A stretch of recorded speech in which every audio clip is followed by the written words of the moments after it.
समय देखते हुए, क्योंकि कथा कहती है आज समय है, आप में से कुछ लोग, कुछ बच्चे भी गए हैं, जैसे केदारनाथ गए थे, थोड़ी रास्ते भी थोड़े पथरीले हैं, खराब हैं, मतलब चढ़ने चलने में तकलीफ। तो आज अपन जिस अवस्था में, जब यहाँ सांस फूलती, थकान लगती है, होता है ना तकलीफ, तो फिर जब उम्र हो जाएगी, उस उम्र में जाएंगे तो क्या केदारनाथ का पहाड़ चढ़ पाएंगे, बद्रीनाथ चढ़ पाएंगे? केवल जगन्नाथ भी जा सकते हैं, ट्रेन में बैठ के चले गए, उतर गए, दाल चावल खा के वापस आ गए, वो एक ही धाम सरल बचता है। बाकी तो ओंकारेश्वर की पीढ़ियाँ भी ज्यादा है। बाप रे सांस फूल रही है और धक्का मुक्की में भीड़ हुई तो क्या नहीं, वैसा के दर्शन बाहर से नर्मदा मैया, नर्मदे हर के चल घर वापस आ गया, कुछ ऐसे भी। तो जब उम्र रहते काम हो जाए तो कर लिया करे, क्योंकि जैसे अभी आप कथा सुन रहे हो, सबको बराबर आवाज आ रही है, पीछे तक आ रही है? हाँ, एक ने बोला हाँ आ रही है। अब एक उम्र हो गई, ऐसी अवस्था में आगे बराबर सुनाई नहीं देता, होता है ना। जब समय नजदीक आने लगता है, जो उम्र होती है, तो उम्र के पड़ाव में शरीर साथ देना कम कर देता है, घुटनों में तकलीफ, चलने में तकलीफ, सुनाने में तकलीफ, बराबर दिखे नहीं। अब हमने बता दिया ठाकुर जी को, तुमको देखा ही नहीं, ये कहीं वहाँ धरेल से पोट लो, आप दर्शन करने आए ठाकुर जी के, दिखे नहीं। आप उस बुढ़ापे में दर्शन करने गए, पहुंच गए अपन त्र्यंबकेश्वर नासिक, देखा ज्योतिर्लिंग कैसा है, दिखता भी नहीं, धक्का मार देते, मारते हैं धक्का, भीड़ बहुत होती है, धक्का। अब अपने चश्मा पहुंचे, आंखें पहुंची, वहां तक गए, फिर धक्का आया आगे, दर्शन हुए नहीं। भाभी कहाँ गए? दूसरे दिखने रहे मंदिर में, हम नासिक गया था त्र्यंबकेश्वर दर्शन, और बहन का ही बताऊं, वहां तो कहीं नहीं है मंदिर में, मकर देखा है नहीं, तो देखा है कहाँ से? एक तो आंखें काम नहीं कर रही, दूसरा भीड़ भाड़ ज्यादा, धक्का मारा, आगे बढ़ गए। इसलिए आयु को रहते, भाई कथा के प्रसंग का माध्यम ये कि उस उम्र को रहते अपना सारे कार्य कर लिए जाए। यहाँ से किसी का नाम बोलना तो सही नहीं है, कि एक ऐसा परिवार देखा, उसके लिए जोरदार तालियां भी बजवा देंगे। एक ऐसा परिवार देखा जो ज्यादा बड़ी उम्र में नहीं गया है, मतलब कह सकते हैं कि युवावस्था में ही है। उस व्यक्ति ने ये नियम लिया कि मैं, मेरी पत्नी, मेरे बच्चों को मैं तीर्थ करवाता जाऊं, और व्यक्ति कहने के हर साल लेके जा रहा है। ऐसे व्यक्ति के लिए भी जोरदार एक बार तालियां। अब खड़ा खुद कह दे कि हाँ मैं गया था, तो अच्छी बात, मैं तो किसी का नाम बोलने से यहाँ रहा, क्योंकि किसी को बुरा लग जाए, तुमने वहां से हमारा नाम बोल दिया, अच्छी बात नहीं। अब अपना घर गाँव है तो अपने को थोड़ा लगता है, जो जानते पहचानते, बाहर रहता अनुभव रहता नहीं। यहाँ करा थोड़ा, देखो ये ऐसा मंच मिले व्यासपीठ जहाँ खुल के बोल सकते हैं, है ना। बुरा भी लग जाएगा तो कल 2 रोटी ज्यादा खा लोगे, इससे तो क्या करोगे। अब बाहर गाँव से अपने को डर रहे, मतलब बलवाड़ी दहली में क्या किसी को बोल दे कि भाई को बुरा बुरा मान जाए तो इस प्रकार जो है समय रहते अपना काम कर लिया जाए। देखो इसको इस तरीके से समझो, घर में कितने लोग पूजा करते हैं सुबह से घर के अंदर। हाँ देखो शर्माना नहीं, हाथ खड़े करने में कोई संकोच नहीं, मैं खुद भी कर रहा हूँ। पूजा करते हैं, फूल कितने लोग फूल माला और फूल चढ़ाते हैं घर में, भगवान को चढ़ाते हो। वो फूल कब से तोड़ा हुआ होता है, कितने दिनों पुराना होता है, 1 महीना, 1 साल, 1 दिन, सुबह का ही ताजा ताजा फूल इसको चढ़ाते हैं भगवान को। उसको हटाते कब है? शाम को हटा भी देते हो। जब शाम को हटाना था इतना ताजा फूल चढ़ाया ही क्यों? जब हटाना शाम को था, ताजा फूल चढ़ाया ही क्यों? क्योंकि भगवान पे शाम के समय कोई बोझा ना रहे, तो श्रृंगार भगवान का सारा उतार के भगवान को शयन अवस्था में करवा दिया जाता है। ये होता है ना, तो जैसे सारे फूल, पुष्प इत्यादि जो भी भगवान की मूर्ति पर, शिवलिंग पर चढ़ा होता है, सब वो हटा दिया जाता है। यही करते हैं, तो फूल ताजा। और अब देखो कि आज हमारी अच्छी अवस्था है, युवा अवस्था है, मतलब हम ताजे हैं, है ना। तो भगवान की भक्ति करे कि बोले भाई कीर्तन तो अच्छे ताली बज जाए, अच्छे से नृत्य हो जाए, अच्छे से गवा सके, ये उम्र है ना। तो इसमें भगवान को मना है कि बुढ़ापे में मना है, जब पूरे बासी हो गए। अब बासी हो गए मतलब बुढ़ापा आ गया, ढंग से सुना ही नहीं दे रहा है। अब मैंने बोला कीर्तन करवाए कि राम राम बोलो मन हरे राम बोलो रे, तो मुंह से निकल रहा है क्या? लाम लाम बोलो मन अले राम बोलो ले, तो निकल रहा है क्या राम की जगह लाम, तो उच्चारण तो गलत हो ही गया, मतलब फल तो मिलना नहीं, स्वाभाविक।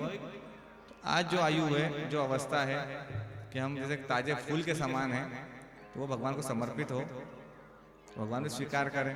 अब ऐसा बुढ़ापा आ गया, शरीर साथ नहीं दे रहा है, समझ पड़ नहीं रहा, भगवान को मना रहे हैं, तो भगवान ही बोलेगा अब तुम क्या हमको मनाओगे, अब तो हम तुमको ही मनाएंगे कि आ जाओ। तो उस अवस्था में मना लेना चाहिए। अब कहाँ से कहाँ निकल गए, कथा कहाँ चल रही थी, अपन कहाँ पहुंच गए। ठीक है, ऐसे ऐसे कथा के अंदर कथा छुपी रहती है। तब तीनों देवियां अपने तीनों पतियों को साथ में लेकर के जाती हैं।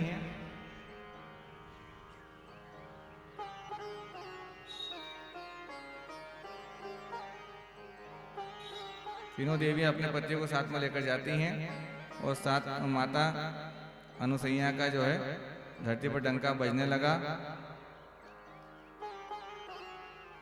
अब भगवान से तीनों जब लेके जाए तब माता कहती कि प्रभु मेरा तो मन नहीं भरा आपको पुत्र रूप में चाह करके भी। तो भगवान ने कहा मन तो हमारा भी नहीं भरा मैया। तो बोले फिर क्या करें। तो तीनों देवताओं ने आशीर्वाद दिया कि हम तुम्हारे घर में पुत्र रूप में वापस अवतार लेंगे। तो ब्रह्मा जी के आशीर्वाद से अनुसैया माता के गर्भ से किसका जन्म होता है, किसका, क्या बोले भैया, बोलो बोलो, आपने कम प्रयास तो किया बोलने का। किसका जन्म हुआ, अभी नहीं। ब्रह्मा जी का अवतार कौन, ब्रह्मा जी ने जो रूप लिया चंद्रमा का जन्म होता है। और शिव जी के आशीर्वाद से मतलब शिव जी का स्वरूप के रूप में दुर्वासा ऋषि का जन्म होता है। और भगवान नारायण के आशीर्वाद से आगे टप्पा से ऊपर से नारायण के आशीर्वाद से भगवान दत्तात्रेय का जन्म होता है। बोल दत्तात्रेय भगवान की जय। इस प्रकार भगवान के छठे अवतार का अवतार हुआ दत्तात्रेय के रूप में। और मैया ने तीनों बालकों का पालन पोषण किया। और तीनों एक से बढ़कर एक चंद्रमा भी भगवान ही हुए, दुर्वासा ऋषि भी महान हुए। और दत्तात्रेय तो आज तक पूजे जा रहे हैं। ज्यादा पूजा दत्तात्रेय भगवान की महाराष्ट्र में विशेष रूप दत्त रूप में होती है। हमारी भी एक बहन बैठी हुई है जिनके यहाँ दत्त महाप्रभु का प्रतिवर्ष अनुसार पूजन मंदिर सब है बुरहानपुर में। दत्त भगवान का पूजन जहाँ पे हमको भी दर्शन का सौभाग्य प्राप्त होता है। इस प्रकार दत्तात्रेय का जन्म हुआ। ये भगवान का छठा अवतार था। अब भगवान का सातवां अवतार होता है भगवान का नर और नारायण के रूप में। आठवां अवतार भगवान लेते हैं ऋषभ देव के रूप में। नवम अवतार हुआ भगवान का हयग्रीव के रूप में।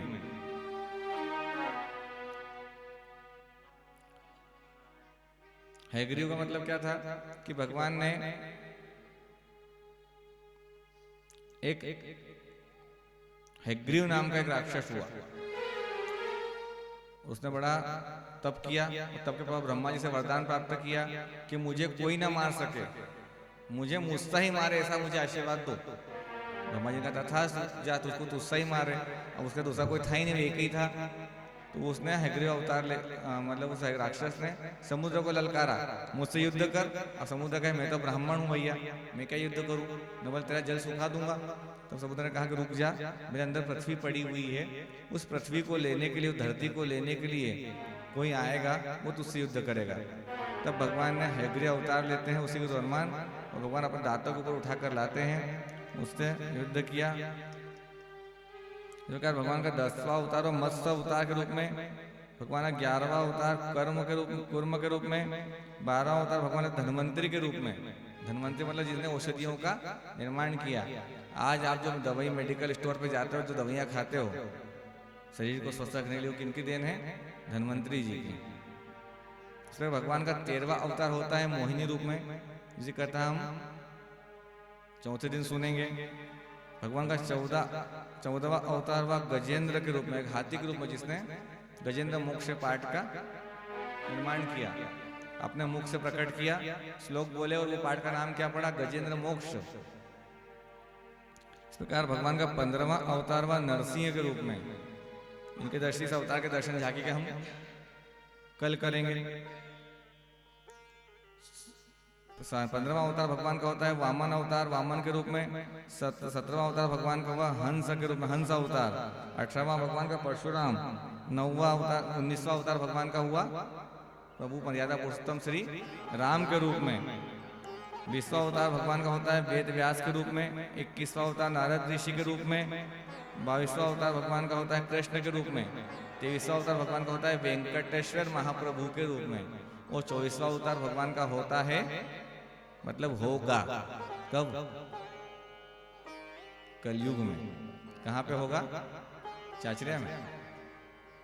हो भी सकता है, तो यहाँ कथा सुनने नहीं आते ना बराबर, इसलिए उम्मीद कम है।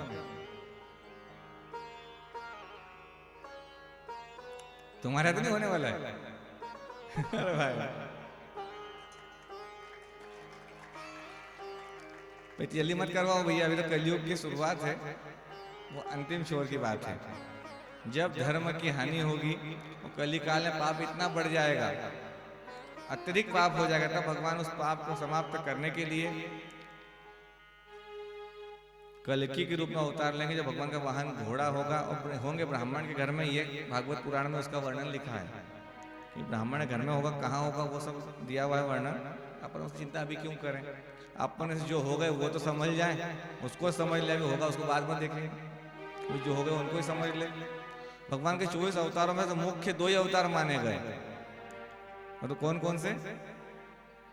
राम और कृष्ण अवतार, जिनकी क्योंकि इसमें लीलाएं हैं, भगवान ने पूर्ण रूप से अवतार लिया और खुद स्वयं प्रकट होकर के भगवान ने अपनी लीलाएं करी।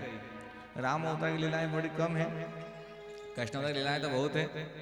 और हमारे भी कृष्ण जी पधारने वाले हैं चौथे दिन, और जो बालक कृष्ण के रूप में आएगा वो बाहर से ही पधारेगा, ऐसी उम्मीद है अभी।